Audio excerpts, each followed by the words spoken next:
Hello students, welcome again. हम लोगों ने प्रीवियस वीडियो में chapter second we are not afraid to die if we can all be together, हमने previous video में first part देखा था।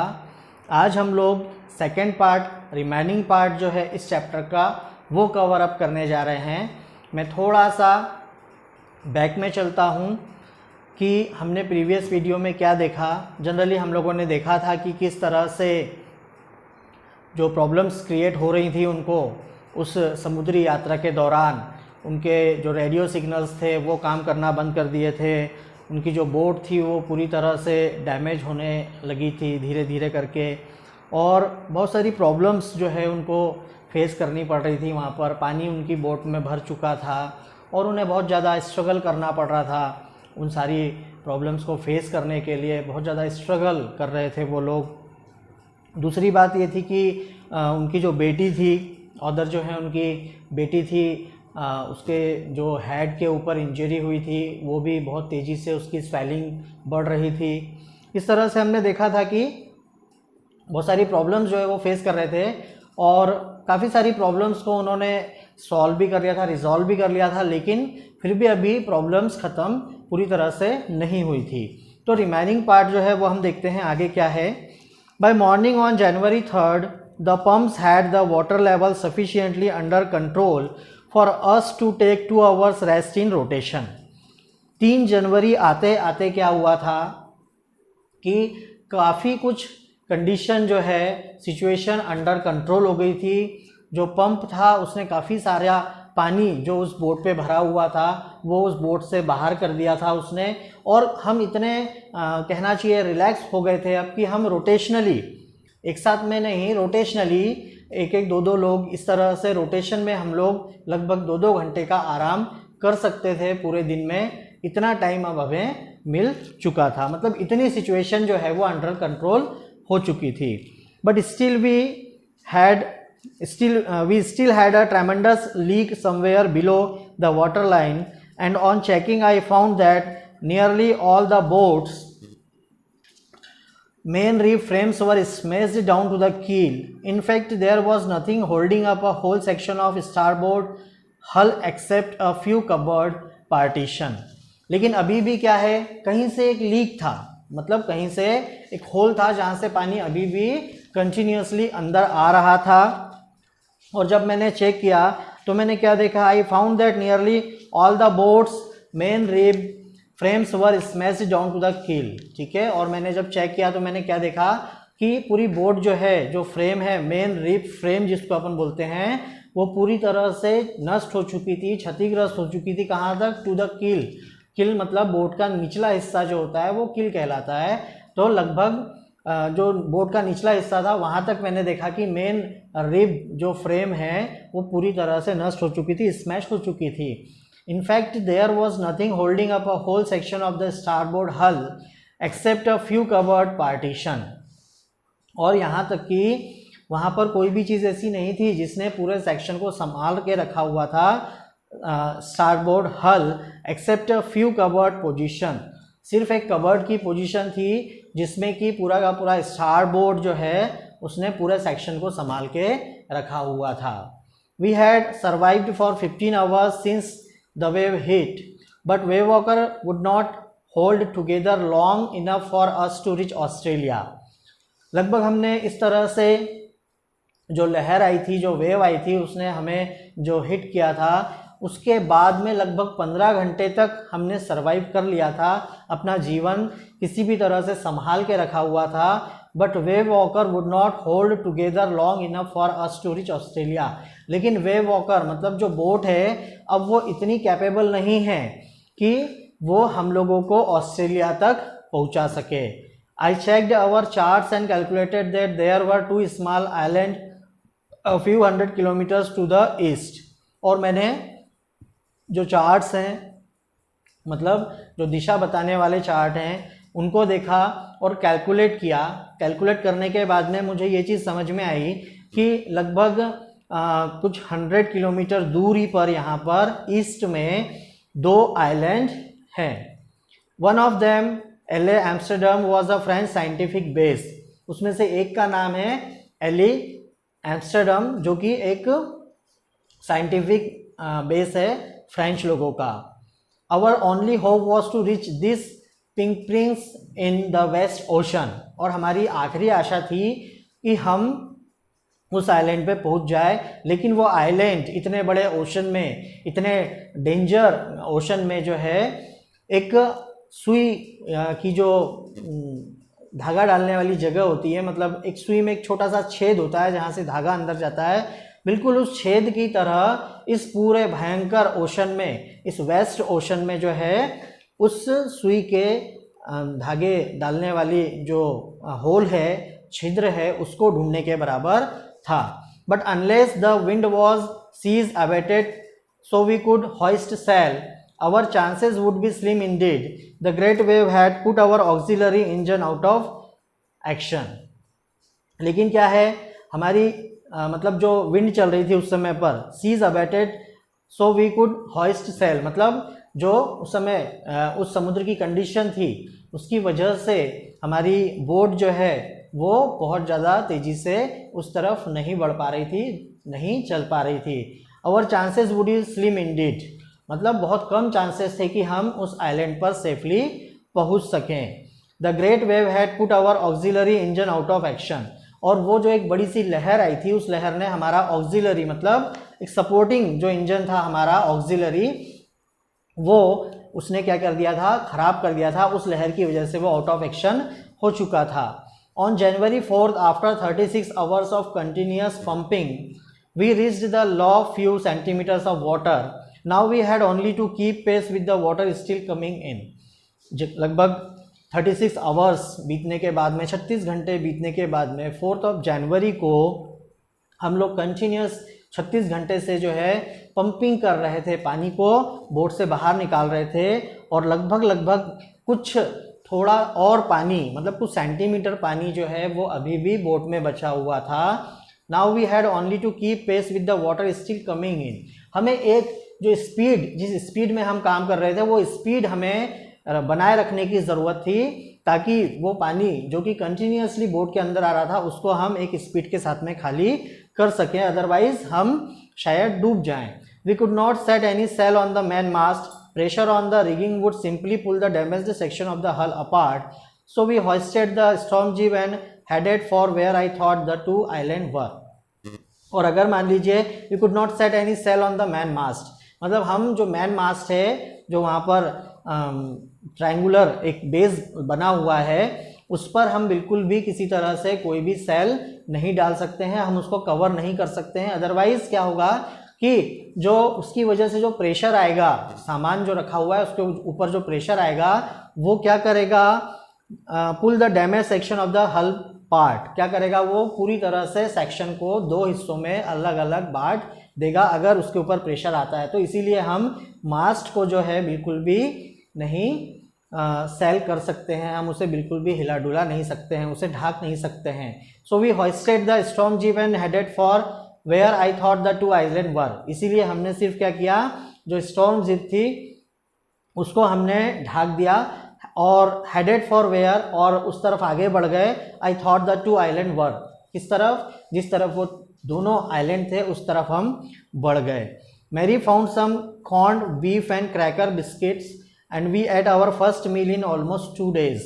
मैरी मतलब उसकी वाइफ जो है, उसे वहाँ पर कुछ भुना हुआ थोड़ा सा मांस मिला, बीफ मिला, थोड़े से क्रैकर्स बिस्किट मिले, और हम लोगों ने लगभग 2 दिनों बाद अपना खाना पहली बार खाया था। But our respite was short lived, लेकिन हमें जो एक रिलैक्सेशन फील कर रहे थे हम, वो रिलैक्सेशन हमारा बहुत ज़्यादा लंबे समय तक नहीं रहा। Our respite was short lived, बहुत थोड़े समय के लिए हमें वो आराम मिला। At 4 PM black clouds began building up behind us. Within the hour the wind was back to 40 knots and the seas were getting higher. बहुत थोड़े समय के लिए हमें वो आराम मिला। लगभग शाम को 4 बजे वापस क्या होने लगा, जो क्लाउड था, जो बादल था, वो फिर से छाने लगा, मतलब फिर से चारों तरफ जो है वो बादल बिल्कुल काला, बिल्कुल अंधेरा सा छाने लगा।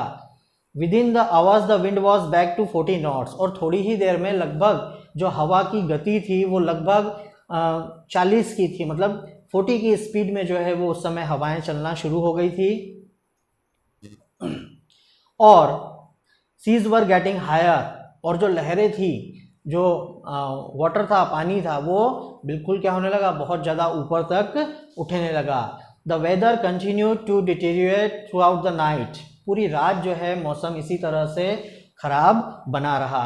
And by dawn on January 5 our situation was again desperate, और लगभग जनवरी 5 जनवरी की सुबह होते होते तक हमारी कंडीशन वापस क्या हो गई थी, डिस्परेट, मतलब फिर से बहुत ज़्यादा बिगड़ गई थी, टिपिकल हो गई थी। When I went in to comfort the children, John asked, Daddy, are we going to die? I tried to assure him that we could make it. But Daddy, he went on, we are not afraid of dying if we can all be together, you and Mummy, Sue and I. अब जब सुबह, जब other बता रहे हैं कि जब मैं अपने बच्चों को थोड़ा सा रिलैक्स फील करवाने के लिए उनके पास में गया, तो जॉन ने पूछा, daddy are we going to die, क्या हम मरने वाले हैं? I try to assure him that we could make it, और मैंने उसे ये विश्वास दिलाने की कोशिश की, उसे अश्योर करने की कोशिश की कि नहीं, ऐसा नहीं होगा, हम सिचुएशन को संभाल लेंगे। But daddy he went on, लेकिन उसने अभी कहना जारी रखा, उसने अभी अपनी बात को ख़त्म नहीं किया, और आगे उसने कहा, we are not afraid of dying if we can all be together. वो अपने डैडी से कह रहा है कि डैडी, हमें बिल्कुल भी डर नहीं है किस चीज़ का, मरने का। अगर हम मर भी जाते हैं तो मुझे इस चीज़ का बिल्कुल भी डर नहीं है, क्योंकि हम सभी लोग एक साथ हैं, और बिल्कुल भी मुझे इस समय पर डेथ से डर नहीं लग रहा है। We are not afraid, you and mummy, Sue and I, मतलब आप भी मेरे साथ हो, मम्मी भी मेरे साथ हैं, स्यू एंड आई, हम सब लोग साथ में हैं, तो मुझे बिल्कुल भी इस चीज़ का डर नहीं है। I could find no words with which to respond, but I left the children's cabin determined to fight the sea with everything I had to protect the weakened starboard side. ठीक है, मेरे पास में उस समय कहने के लिए कोई शब्द नहीं था, मैं अपने बेटे को वापस रिस्पॉन्ड कर पाऊँ, उसे जवाब दे पाऊँ, मेरे पास में उसके लिए शब्द नहीं थे। लेकिन I left the children's cabin determined, और मैं वहाँ से निकल गया। उस केबिन को मैंने, जिसमें केबिन में बच्चे बैठे हुए थे, वहाँ से मैं निकल आया सिर्फ यही डिटर्मिनेशन के साथ में, इसी डिटर्मिनेशन के साथ में कि मैं किसी भी तरह से, मुझे कुछ भी करना पड़े, मैं इस सी से लड़ूंगा। To protect the weakened starboard side, ठीक है ना, जो स्टारबोर्ड साइड जो है वो पूरी तरह से वीक हो गया था, डैमेज हो गया था। स्टारबोर्ड साइड हमने पहले भी बात की है कि फ्रंट वाला जो हिस्सा होता है राइट साइड का, वो स्टारबोर्ड कहलाता है। तो मैं किसी भी तरह से जो है उसे सेफ रखूँगा, उसे डैमेज नहीं होने दूंगा, इस डिटर्मिनेशन के साथ में वो वहाँ से बाहर आया। I decided to heave to with the undamaged port hull facing the oncoming waves using an improvised sea anchor of heavy nylon rope and 222-liter plastic barrels of paraffin। मुझे किसी भी तरीके से क्या करना था, जो ऑनकमिंग, मतलब वो जो वेव्स अंदर की तरफ आ रही थी, उन्हें कंट्रोल करना था ताकि वो स्टार बोर्ड को डैमेज नहीं कर पाए। इसीलिए मैंने जो है एक सी एंकर बनाया, लंगर बनाया मैंने एक, जिसके लिए मैंने हैवी नाइलॉन की रस्सी का यूज़ किया, एंड 222 लीटर्स, ठीक है, plastic barrels of paraffin, paraffin मतलब कैरोसिन, ठीक है। तो 22 लीटर के दो अलग अलग बैरल मैंने लिए कैरोसिन के, और नाइलॉन की रस्सी ली, हैवी, थोड़ी सी मोटी रस्सी ली, और उससे मैंने एक आर्टिफिशियल लंगर एंकर बनाया ताकि वो स्टार बोर्ड को डैमेज नहीं कर सके जो वेव्स आ रही हैं। That evening, Mary and I sat together holding hands. As the motion of the ship brought more and more water in through the broken planks, we both felt the end was very near. और उसी शाम को मेरी और मैं साथ में बैठे हुए थे, हाथों में हाथ लिए थे हम लोग, और वो जो कंडीशन हमें दिखाई दे रही थी कि जितने भी डैमेजेस हो गए, जितने भी लीक्स हैं, वहाँ से वाटर जो है कंटिन्यूसली अंदर आ रहा है, हम उसको कंट्रोल नहीं कर पा रहे हैं, तो उन्हें बिल्कुल ये चीज़ उनके दिमाग में अब आ चुकी थी कि ये चीज़ वो महसूस कर चुके थे कि अब हमारा अंत करीब आ चुका है, अब हम शायद नहीं बचेंगे। But Wave walker road out the storm and by the morning of January 6 with the wind easing, I tried to get a reading on the sextant back in the chart room. I worked on wind speed changes of course. अब क्या हुआ कि जनवरी 6 की जो but the wave Walker मतलब उस boat ने जो है वो स्टॉर्म जो उस समय पर वहाँ पर जो तूफान आया था सी के अंदर, समुद्र के अंदर जो तूफान आया था उसको उसने पार कर लिया था।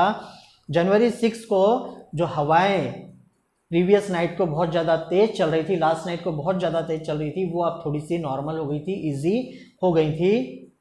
और I try to get a reading on the sextant, मतलब जो कहना चाहिए कि समुद्री जहाज में या जहाज में एक सेक्सटेंट होता है जिस पर कि वो सारी रीडिंग्स को और सारी चीज़ों को एनालाइज करते हैं कि हम कितना किलोमीटर आ चुके हैं, कितना किलोमीटर और बचा हुआ है, किस दिशा में है, वो सारी चीज़ें जो हैं वो पढ़ने के लिए, देखने के लिए वो सेक्सटेंट की तरफ गया। कहाँ पर? चार्ट रूम में। I worked on wind speed changes of course, मैंने देखा विंड स्पीड के ऊपर मैंने काम किया और मैंने देखा कि बिल्कुल वो बदली है।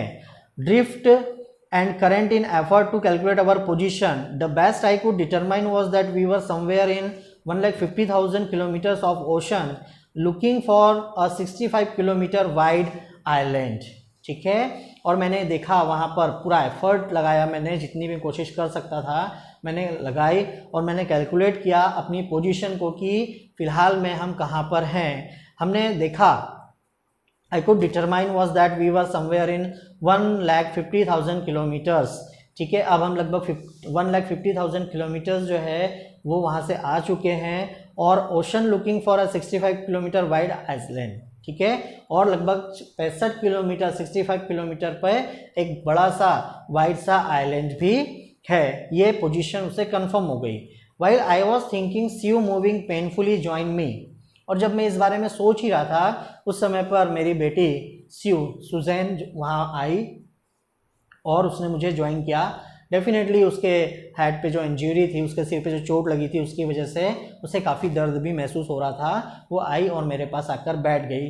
The left side of her head was now very swollen and her blackened eyes narrowed to slits. She gave me a card she had made।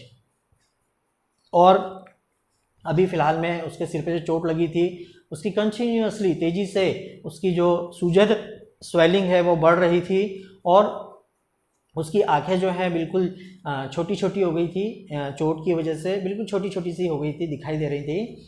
She gave me a card she had made, उसने आकर के मुझे card दिया जो कि उसने बनाया था।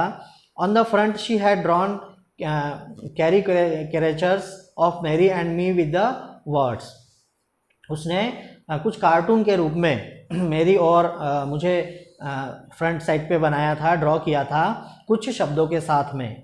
क्या था? Here are some funny people, did they make you love, I loved a lot as well, inside was a message, oh how I love you both, so this card is to say thank you and let's hope for the best, somehow we had to make it. ठीक है, उस card के front side पर Mary का और मेरा एक cartoon बना हुआ था, उस पर कुछ वर्ड्स लिखे हुए थे, कुछ ऐसे थे कि यहाँ पर दो लोग ऐसे हैं जो कि हमेशा हम लोगों को, जिन लोगों ने हमेशा हम लोगों को हंसाया है और हम लोगों ने काफ़ी एंजॉय भी किया है, हमें काफ़ी खुश किया है इन दोनों लोगों ने।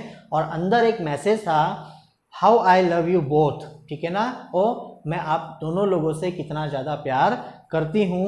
सो this card is to say thank you and let's hope for the best. तो ये कार्ड आपको धन्यवाद देता है और अच्छे के लिए, जो भी कुछ होगा उसके लिए अच्छा होगा और उसके लिए आपको एक कहना चाहिए कि होप भी देता है, आशा की किरण भी देता है। Somehow we had to make it, कैसे भी करके हमें इस चीज़ को सुधारना है। I checked and rechecked my calculations, we had lost our main compass and I was using a spare which had not been corrected for magnetic variation. मैं बार बार चेक कर रहा था, रीचेक कर रहा था अपने कैलकुलेशंस को, और उस समय तक हमने अपना मेन कंपास, मतलब कहने का मतलब एक मैग्नेटिक वेरिएशंस, मैग्नेटिक कंपास होता है जो कि दिशा को बताता है, किस दिशा में आप जा रहे हैं, किस डायरेक्शन में आप जा रहे हैं वो डायरेक्शन आपको वो मैग्नेटिक कंपास दिखाता है, जो कि खो चुके थे हम लोग, लेकिन हमारे पास में एक स्पेयर मतलब एक दूसरा मैग्नेटिक कंपास रखा हुआ था, लेकिन वो इतनी अच्छे तरीके से काम नहीं कर रहा था। I made an allowances for this and another estimate for the influence of the westerly currents which flow through this part of the Indian ocean, ठीक है ना। और मैंने जो है एक एस्टीमेट बनाया, और एस्टीमेट बनाने के बाद में मैंने जो वेस्टर्ली करेंट्स जो वेस्ट साइड में हम लोगों ने जो यात्रा की थी, या जो हमने पूरी तरह से कहना चाहिए कि अच्छे तरीके से हमने कंप्लीट की थी, मैंने उसका एक कैलकुलेशन बनाया, और थोड़ा सा विच flow through this part of the Indian ocean, जो कि ये इंडियन ओशन का जो ये पार्ट है उसको भी कवर अप करता है। About 2 PM I went to deck and asked Larry to steer a course of 185 degrees। और लगभग 2 बजे मैं डेक पर गया, मैंने लैरी जो कि क्रूमैन है उससे कहा कि जो स्टीयर है मतलब जो स्टीयरिंग है उस जहाज़ के ऊपर मतलब जहाज़ को जो है आप 185 डिग्री में चलाओ। If we were lucky, I told him with a conviction I did not feel, he could expect to see the island at about 5 PM। उसने कहा कि अगर हमारा लक अच्छा रहा, ठीक है, जो कि मुझे बिल्कुल लग नहीं रहा था, उसे विश्वास नहीं था उस चीज़ पे बिल्कुल भी, लेकिन अगर हमारी किस्मत अच्छी रही तो लगभग हम शाम के 5 बजे तक हम उस आइलैंड पर पहुंच जाएंगे। मुझे ऐसा लगता नहीं है लेकिन बिल्कुल भी। Then with a heavy heart I went below, climbed on my bunk and amazingly dozed off। ठीक है, फिर बहुत भारी मन से जो है मैं नीचे की तरफ चला गया, climbed on my bunk and amazingly dozed off, है ना। मैं अपने बंक में मतलब उसका जो केबिन था वहाँ पर मैं चला गया, और अमेजिंगली मतलब मुझे बिल्कुल विश्वास नहीं हो रहा है, लेकिन मुझे वहाँ पर नींद आ गई, dozed of. When I woke up it was 6 PM and growing dark. और जब मेरी नींद खुली तो उस समय मैंने क्या देखा कि शाम के 6 बज चुके हैं, और फिर से पूरा का पूरा जो माहौल है वो पूरा का पूरा क्या हो चुका है, डार्क हो चुका है, चारों तरफ अंधेरा फैल चुका है। I knew we must have missed the island and with the sail we had left we could not hope to beat back into the westerly winds. ठीक है ना। अब उसने कहा, जैसे ही वो उठा उसने देखा कि चारों तरफ अंधेरा छाया हुआ है, लगभग शाम के 6 बज चुके हैं।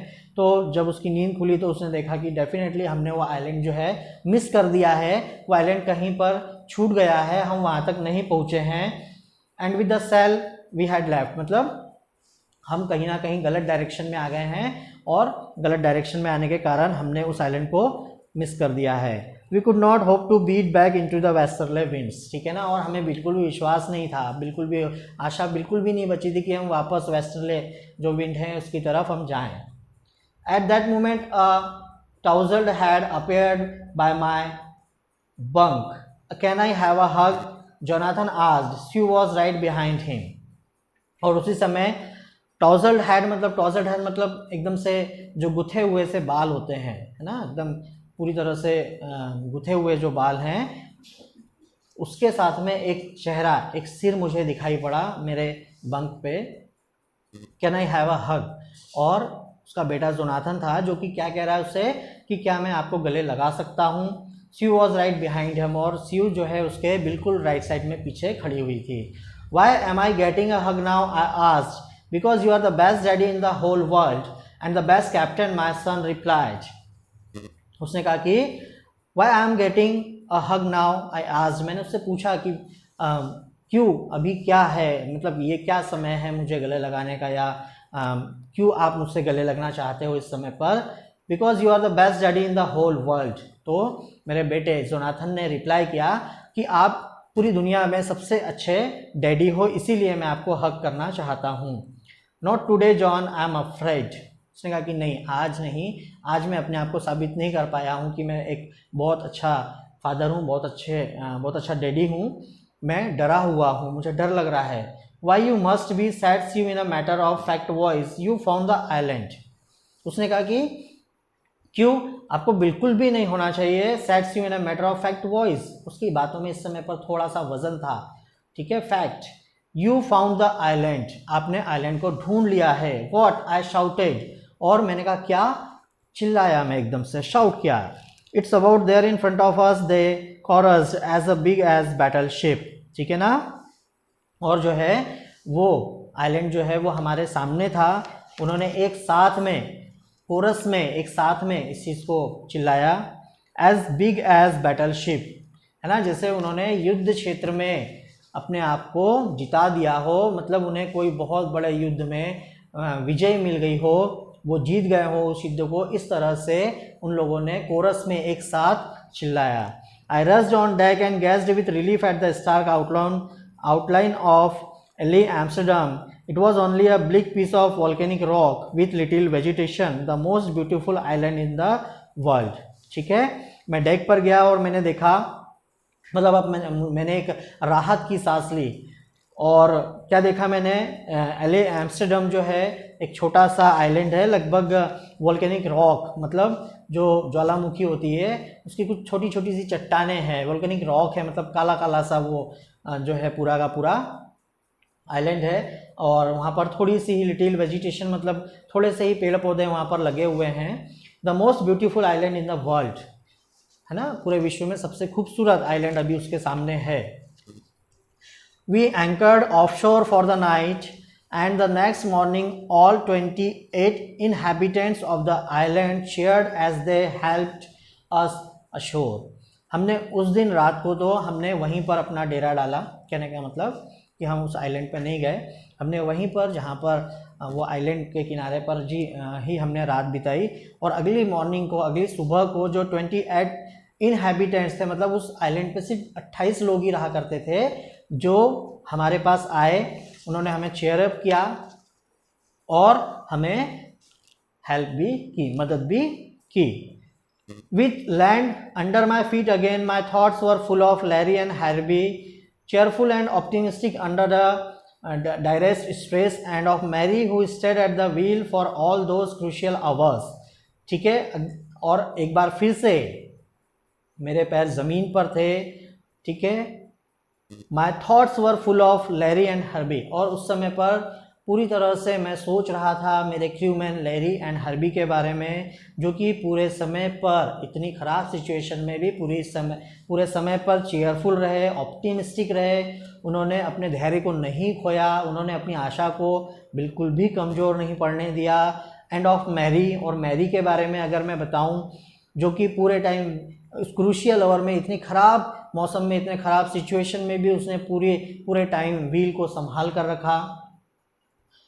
And us to worry about a head injury which subsequently took 6 minor operations to remove a recurring blood clot between skin and skull। और मतलब अपनी 7 साल की छोटी बच्ची, I thought of a 7-year-old girl who did not want us to worry about a head injury। और मैं अपनी 7 साल की उस छोटी बच्ची के बारे में भी सोच रहा हूँ, जिसने बिल्कुल भी अपनी हेड इंजरी के कारण हमें परेशान नहीं किया। Which subsequently took 6 minor operations। लेकिन उस इंजरी की वजह से सुजैन के 6 छोटे छोटे से ऑपरेशन भी हुए, क्योंकि उसके जो हेड है उसमें क्लॉटिंग हो गई थी, खून का थक्का जम गया था, जो कि स्किन एंड स्कल के बीच में था, जिसके लिए उसको निकालने के लिए लगभग छोटे 6 ऑपरेशन करने पड़े। And of a 6-year-old boy who was not afraid to die. और मैं उस 6 साल के छोटे बच्चे के बारे में भी सोच रहा था, जो इस खराब सिचुएशन में भी, इस खराब कंडीशन में भी मरने से बिल्कुल नहीं डर रहा था।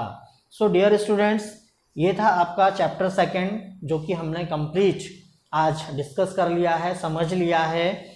आई होप इस वीडियो को देखने के बाद आपको ये चैप्टर पूरी तरह से समझ में आ जाएगा। कोई भी प्रॉब्लम आती है आप कमेंट बॉक्स में मुझे बता सकते हैं।